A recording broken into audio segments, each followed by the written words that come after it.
Alright guys, welcome back to Rod Smoking Stuff, Rod Doing Stuff, and whatever it is. Today we're going to make some smoked, or not smoked, we're going to deep fry some pheasant tenders. So we're going to get these in the brine, and I'm going to show you how we do that, and then we'll be back in a few hours to fry these up. It's a real simple brine. All we're going to do, I've got 3 cups of pickle juice. Dump that in there. Got some buttermilk. That's going in next. 2 cups of buttermilk.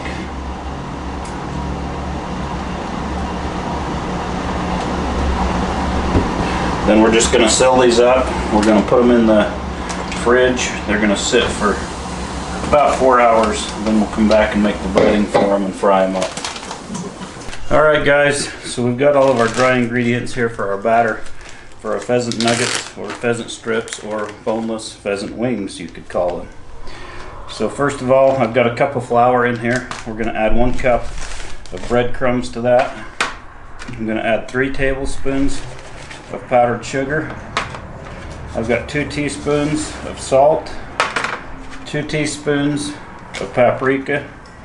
I've got 2 teaspoons of garlic powder, 1 teaspoon of pepper, and 1 or 2 teaspoons of baking powder. So I'm going to mix all that together. Well, I'm going to go over and get our oil heated up, and then we're going to get these things going. We're going to bread them up, and we're going to eat some good chicken tenders. Alright guys, so I've got our pheasant here. It's been trimmed up and all. And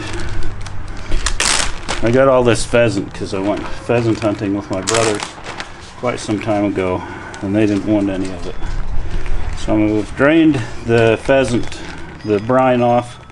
I'm now going to put it all in here, and I'm just going to shake it up and get the batter on all of them. I could do them individual, and it does coat all of them just a little better, but I'm too lazy for that kind of work.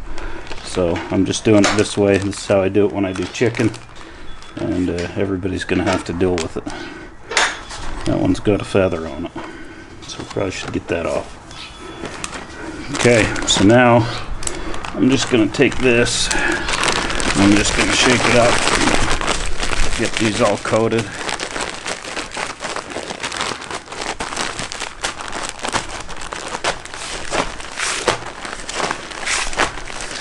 And we're going to finish letting our oil heat up. We're going to go over and fry these up. It's that easy.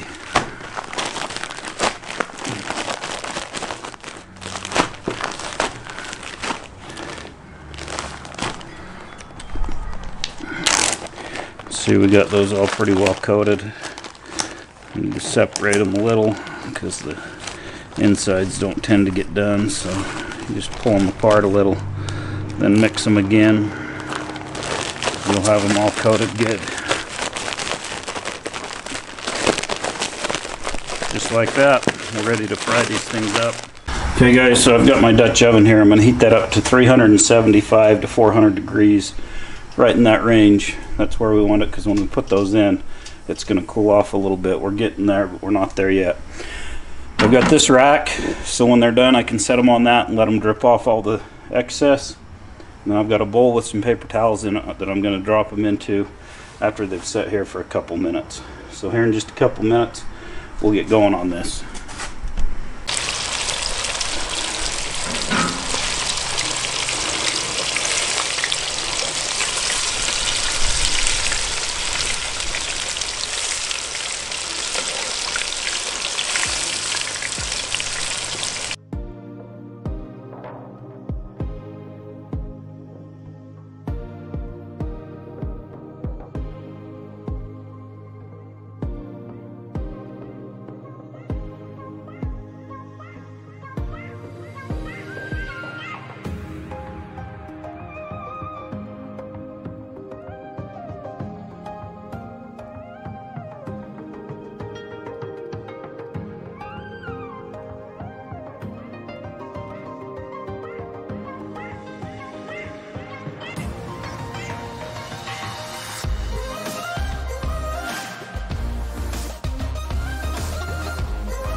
about done here, guys. You can see I've been checking the temperature on these. I'll take the thickest one in with the batch, and I'll get it to 165. That way I know that the thinner ones are done as well. So we're going to give these a taste. I got the last few in there.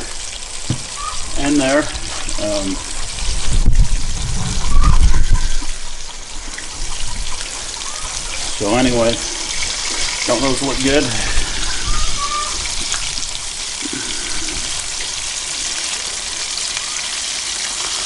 Those look tasty. We'll try out our pheasant fingers, pheasant wings, boneless pheasant wings, whatever you want to call them.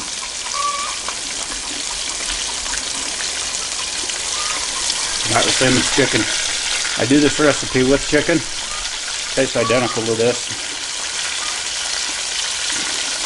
If you have some pheasant, not sure how to cook it, this is one way you can do it. If you like what you see, give us a thumbs up and a like. If you like videos like this, subscribe and you'll see some more, and we'll see you on the next one.